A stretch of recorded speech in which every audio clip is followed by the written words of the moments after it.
ஹோட்டல்ல ஒரு பெண்ணை பார்த்தேன்டா. அவ எப்படி தெரியுமா சப்பா, அவ கண்ணு இல்ல, கண்ணை விடுறா, மூக்கு எடுத்துக்க, மூக்கு எடுக்காத, முகத்தை எடுத்துக்கடா, சுத்தி வளர்ப்பான எந்த அழகான பெண்ணு அவ கிட்ட நிக்க முடியாதுடா. கிட்ட என்னடா, தூரவே நிக்க முடியாதுடா. அவ்வளவு பிரமாதமா இருந்தாடா. இருக்கட்டுமே, அழகா இருக்கிறது அவ தப்பு இல்லையே. அப்படின்னா அப்பேற்பட்டவன் எங்க கூட பேசுறான், அதான் தப்புங்கிற? பேசுறது எப்படா தப்பாக முடியும்? அவ என்ன பார்த்து ஐ லைக் யூ, உங்களை எனக்கு ரொம்ப பிடிச்சிருக்கு அப்படின்னு சொன்னாடா. அப்புறம் ஏடா, இதுல இருந்து அவளுக்கு என் மேல நல்ல பெரிய இருக்குன்னு தெரியுதுல்ல? நிச்சயமா, நிச்சயமானடா, நிச்சயமா.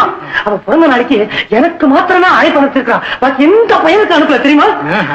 ராகவன், அவ என்ன பார்த்து உங்களுக்கு கல்யாணம் ஆயிடுச்சா அப்படின்னு கேட்டாரா. கேட்டாளா? சாரமா கேட்டுட்டு சும்மாதான் கேட்டேன் அப்படின்ட்டாடா. சிரிச்சு மழுப்பிட்டாளாக்கா?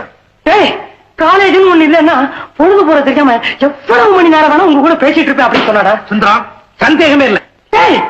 முக்கியமான விஷயம், ஒரு ஃப்ரெண்டோட ஹோட்டலுக்கு வந்துவா, ஹேண்ட்பேக் இல்ல கைப்பை, அதை மறந்து வச்சுட்டு அதுக்காக இன்னொரு தடவை வந்துட்டு போயிருக்காடா.